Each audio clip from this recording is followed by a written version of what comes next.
Good morning. Gonna see if I can add Andrea here.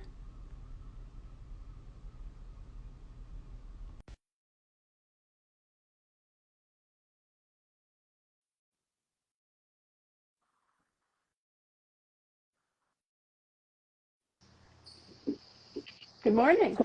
Good morning. Hello. Oh, I thought I'd be the bottom person, so I left all this space above me. Yeah, and I'm like, oh, you know what? I can do that. Wait, no. I realized I was going to lower my table, but then that won't help me be shorter. Okay, well, we'll just do a little reorganization here. Let me. Oh, that didn't work either. Well, it's like we have a lot of people joining already. Thank you, everybody. While Catherine is getting her camera straight, I will mention, and we are going to talk about this at the end, but I'll mention that just since we're waiting for people to join, we will have the July club signups are open now. So if you did not sign up for all 3 months, and if you only signed up for June, you can sign up for July right now. So that is at the link in Catherine's bio if you are interested. But again, if you signed up already for all 3 months, do nothing. Your yarn is coming. Yeah.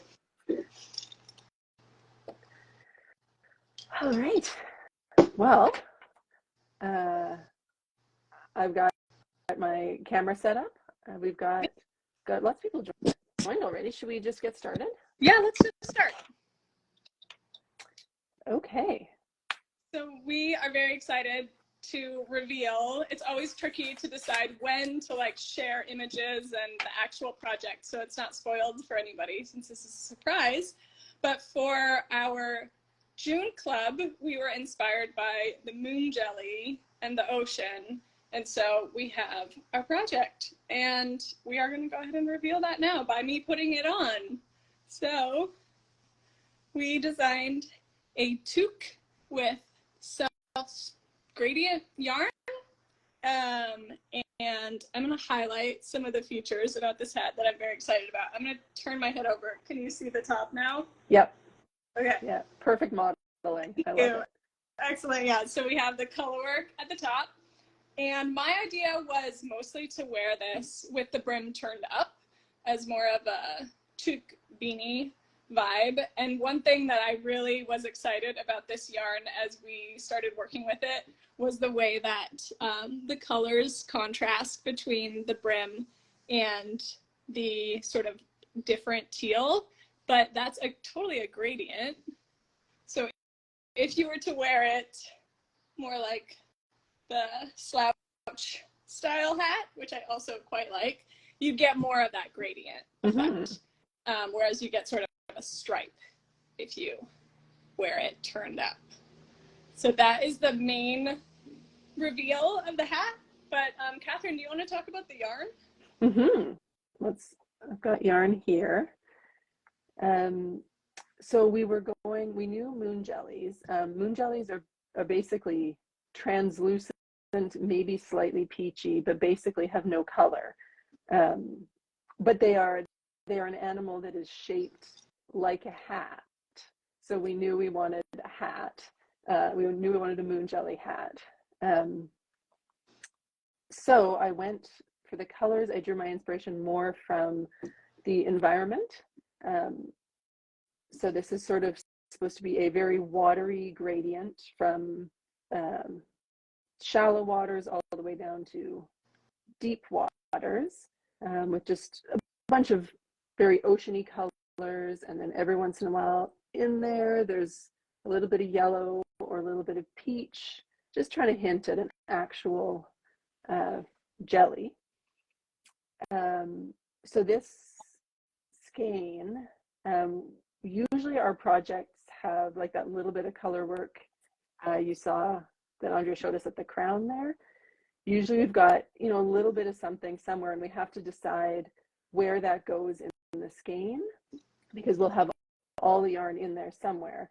And sometimes it means the instructions are like, wind this into a ball and then wind that into a ball. And we wanted to keep it as simple as possible. So this skein is just mirrored. So it goes from light to dark, back to light again. And for the hat, you cast on one side and keep knitting, and then just use a tiny bit of yarn from the other side for the crown. But it means it doesn't matter where you start. The skein itself is completely symmetrical. Yeah. So I'm trying to show here how the contrast color in the crown color work is the same as the brim color. So it's pretty cool that you get that kind of repeated color without really having to do anything. You just can pull either from the inside of the skein, or you can wind off a few yards. And the amount of yarn that it takes to do this color work is so tiny. It's almost unbelievable. I think I measured 3 yards. The pattern says 20 because 3 seemed like that would just confuse people. But yeah, it's really just a tiny amount of yarn that's needed for the color work, but it's exactly the same color as at the brim. Mm-hmm. Cool. And I should say too, I named this yarn Estuary because that is a place you often find moon jellies. When I was researching though, so moon jellyfish in general live basically anywhere there's sunlight, but they're not very good swimmers, or they're just very light. I guess those are both the same thing. They're not the same thing, but jellies tend to live close to shore, places where there's not strong currents, because if they tried to live somewhere where there was a strong current, they'd get blown down to close to shore anyway. So estuaries are a great place to find a moon jelly around here. The runner-up for name was epipelagic, which I'm probably pronouncing wrong, but that is the zone that you get sunlight, like the top layer of the ocean is the epipelagic zone. And I ran that by Mandy, and she was very diplomatic, but if I'm translating, she said, "I hate it. No, you can't name it that." So we went with estuary. See, it's good you asked her, because I would have said, "Oh yeah, definitely." Yeah. That has a great ring to it. Yeah. No, she said, if you don't know how to pronounce it, which I don't, that's a sign you shouldn't use it as a name. And also, if people have never heard the word before, they won't remember it. That's fair. And it combines like. It sounds like a medical condition, and so anyway, estuary. It is true. Yeah. All right, Mandy was right. So it's a good thing we have her to cut me off when I get too nerdy about stuff. Oh, and I also so when I'm playing around with yarn, we have a circular sock knitter, so I will just like dye something and then knit up a tube just to see how the colors kind of flow together. So there is oh my god, that is colorway cool. As just a tube, and because it's symmetrical, I did 2, and then I went in later and put little heels on, so I actually got myself a pair of socks. But that is what the colorway looks like. Just if you turned it into socks, and if you like put those together, there'd be a whole bunch of yarn in the middle, but the skein goes from this side all the way through, a bunch of missing yarn, to that side. So there it is. I haven't seen those before. I'm really glad that you showed us that. Those are really cool. I love that. Yeah, you could just use a vanilla sock pattern to do that, or like checklist of birds would be a good sock pattern. If you're not into hats, you could use your yarn for making socks. Yeah, that would be awesome. Be perfect for socks. Cool. Yeah. So I'm going to talk a little bit about our design process, because this is definitely a big back and forth between the two of us. The first thing that I did was knit some swatches in just yarn that I had on hand. I think this is some Neighborhood Fiber Co. yarn, actually. But I started with the color work because I wanted to make those structures at the top of the bell in color work. And this was my first one. And my partner thought that they looked like monster eyes and did not like it. Yeah, fold it in half to show the monster. Yeah, there it is. Okay, wait. There we go. Yeah. Looking at you. So that was my first try. And then I went for smaller. And I was thinking about doing like a ring around the edge, like a wavy little ring that doesn't really exactly exist on a jelly, but kind of gives the idea of the top of the bell with these little structures there. And I finally ended up wanting to have color work lines in between to make the color work a little neater, because the floats were a little bit long. And one thing you'll notice is because it's right at the top of the crown, it is a little bit more inclined than more color work, or than most color work, to like bunch up a little bit. So you got to keep it nice and loose. But the lines in between really help that. So here was my first sample that I made with yarn that Catherine gave to me. Put that on. And this was the 2-ply yarn, I think. It was a little bit different. And we had similar colors, but darker. And there was my color work. So it was a little bit more color work and a little longer. It's quite long. And the yarn was a bit different. So we decided that we wanted to try something different. And I think, I'm not sure what happened in between these ones. This was, I think we knew we wanted it shorter, and we wanted to try out a different color set. Yes, I think what happened was we were planning all 3 projects. That's right. And wanted to maybe get more color into the first one because I was worried that they were all going to be too similar. Right. So, which did not end up happening, but we were like, oh, blues, teals. We had kind of like different ideas. So that's kind of how it works between us, is like we have, we try something and then we have a different idea and then we go back and forth. So this was my second try. Never actually woven the ends on that one either. And I went with, it was more of a stripe rather than a gradient. And I tried having the color work here and then on top. But it just didn't quite do what we wanted. I felt like it was too complicated, and I really missed these colors. I really loved that color set. So Catherine dyed it again, more yarn for me, and we went with the merino twist rather than the 2-ply, which is a tighter twist and it has more plies. And I find it just a little bit easier for color work to keep color work looking tidy than a yarn that only has 2 plies and is a little bit looser twist. Is really draping. It's really beautiful. It's very soft. But sometimes with color work, it can be just not quite as tidy. So I like the look of the merino twist is the name of that yarn, I think. Mm-hmm. Yeah.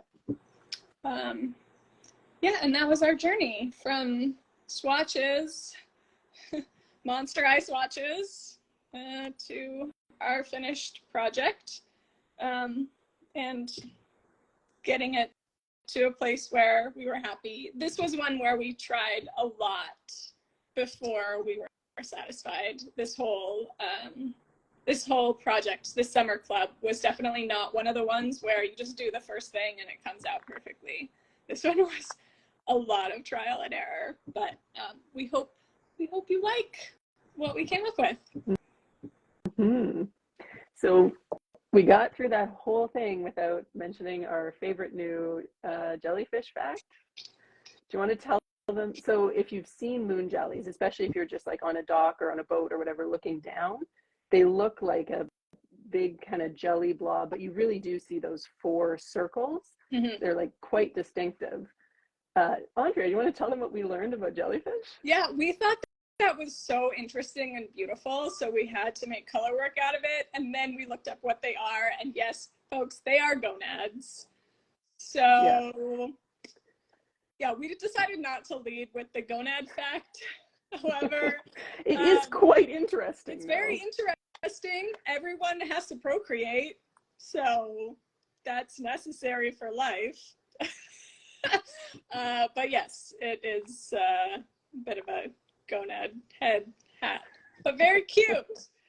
Okay, yeah, that was somebody that was said the first thing I saw when I got the pattern. Yeah, good. I'm happy. Well, we figure there are fellow like nature nerds who wouldn't be too squicked out by that.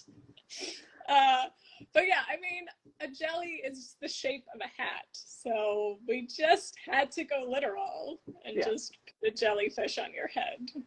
So that is the truth about this pattern. Now you have a fun fact to tell everyone about your very elegant and beautiful hat. It's inspired by,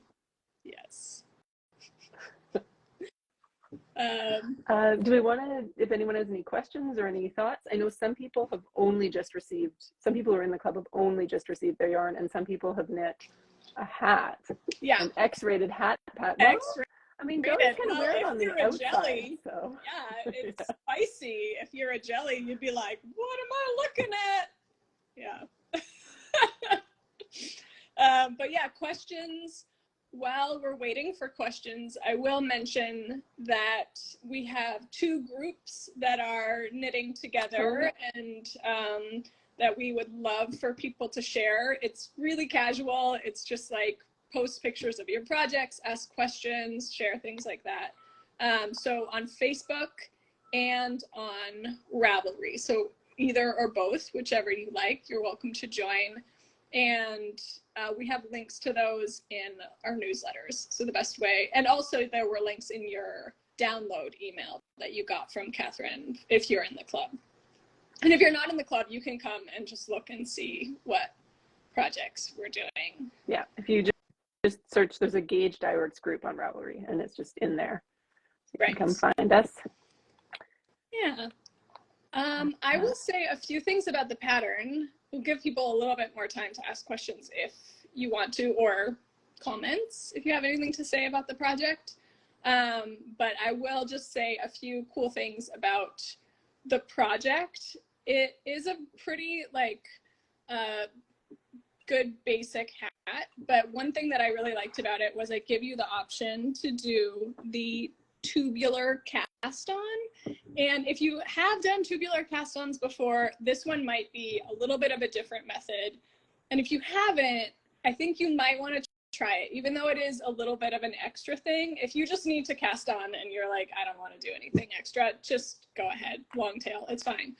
But if you want to have a cool new tool in your Knitter's toolkit, a tubular cast on is a really nice edge. It creates this kind of like rounded situation where you're like, where does it begin? I can't even tell, which I really love.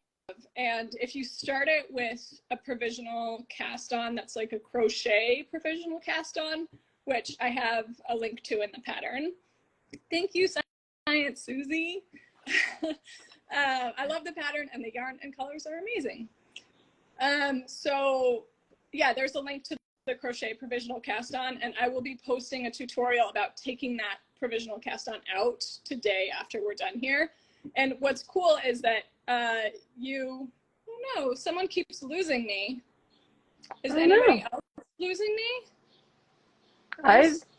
I've been seeing you the whole time, so hopefully that means when I post it, you'll be there. Okay, yeah, in the replay, hopefully that'll work. Oh, some poor person has been just watching me sitting there silently nodding. Oh. Sorry. Sorry, folks. But when you remove the provisional cast on, you can just take out the last stitch and then just unzip it. You just pull it and the whole thing comes out. And there's no live stitches or anything. You don't have to do anything with them. You just pull out your waste yarn and it just creates the gorgeous edge. So yeah, that is a very cool cast on. And I will say and this is how far I am in my hat. And I did the tubular cast on, but I did not do the crochet cast on. I just couldn't be bothered. So I just did a standard long tail cast on, and I'm not going to take it out until after I blocked it. But I will try to remember to post, not a tutorial, but just like a video of me awkwardly, painfully, like snipping and then picking it out. Not fun, but I think it's more fun than a crochet cast on. So.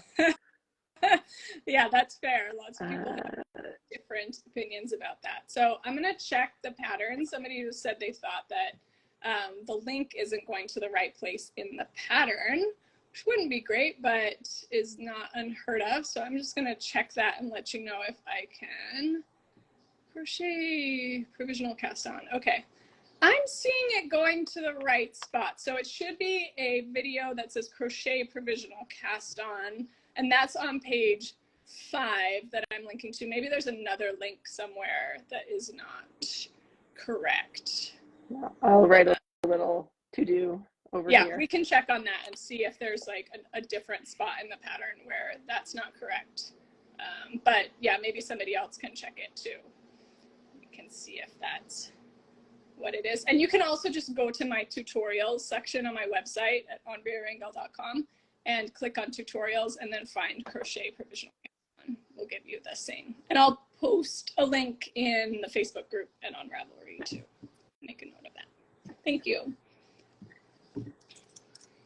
Don't end up being live or loose or whatever. Yes. Well, you'll have to just watch the tutorial, but you the first couple rows grab what would be normally the loose end, mm-hmm. and like the tubular cast on, or maybe it starts at the bottom and you sort of like half the stitches go here and half the stitches go here, and then you start your ribbing here. So that first mm-hmm. row you do these, and then the second half you add twice as many that go that way. So it's very clever. It does work out.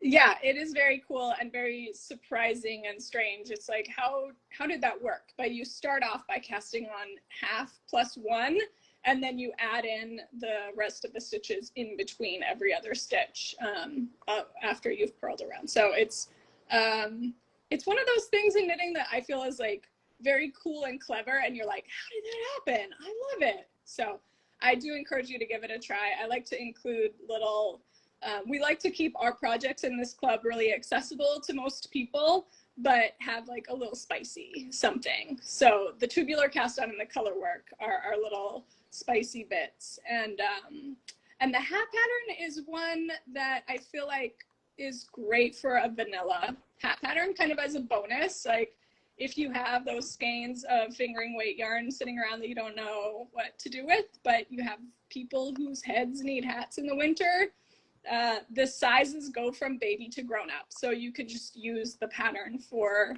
all of your hat knitting needs for mm-hmm. a plain vanilla hat in the future. Well, I think we're, thank you for using such a unique technique. Yeah. Yeah, I think that it's fun to have like learn something new. Yeah. Especially when it's optional. If you just don't feel like learning something new today, you don't have to. You can save it for later. I think that's kind of all we wanted to say about the June project. Mm-hmm. But we will do a little preview.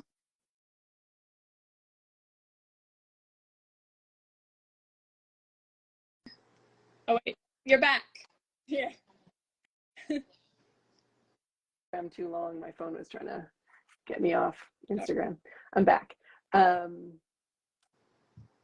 so that's June. We'll do a little preview.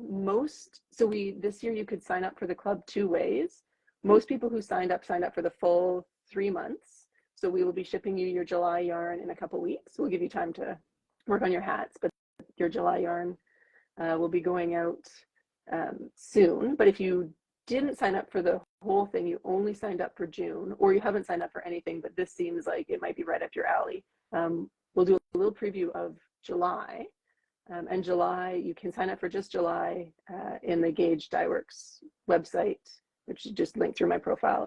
If that sounds like fun to you, you can join us. So July is going to be inspired by the giant Pacific octopus, and it will be socks. And I am only just realizing now that socks make sense for a lot of reasons, but because like arms and legs are what you associate with an octopus. So many. Yeah. Yeah, we were very inspired by textures and colors and the idea of the octopus being so camouflaged and fitting in so beautifully to their environment. So the sock color is inspired both by the octopus themselves and also by the environment and the plants and the water around the octopus. So kind of like bringing those things together with some very cool texture that I think that you will like quite a lot. Mm-hmm. So have texture, we have very cool colors, socks, and it's all inspired by our friend, the giant Pacific octopus. Again, another ocean-themed one. This one is not gonad inspired, I don't think. But No. Unless I've completely misunderstood how octopuses work. This is not, no gonads involved. Somebody asked earlier if they would be able to get 2 hats out of the skein. And it depends on your sizing, but we did have a tester who did a grown-up hat and a baby hat, but they didn't use the yarn exactly the same way for the baby hat. So they just did a brim in the lighter color and then switched to the darker color. So if you wanted to do 2 hats, definitely check the yardage because we haven't tested for that. But if you were to cut your yarn in half by weighing it, like, you know, weighing 1/2 while you wind, and then take a little bit of the light bit for wind off a little bit of the light end for the color work on each end, or, you know, so that you have enough color work for both hats. So you have to reserve a little bit of the light end for your color work, but it's not very much. So yeah, and check your yardage before you try that. Yeah. But you'll definitely be able to get the 1 hat. I saw 2 comments go by from Belle of the Woods. One was just the whole project is flame emoji. Thank you. Fire. And the second one was that they believe that one of the octopus arms is involved in reproduction. So we can fact check and see if actually we do have quite a theme here. Wow, it's the ocean, spicy ocean theme. And there are 2 socks, so you could, in your own way, decide if you think that one of those socks is related to reproduction.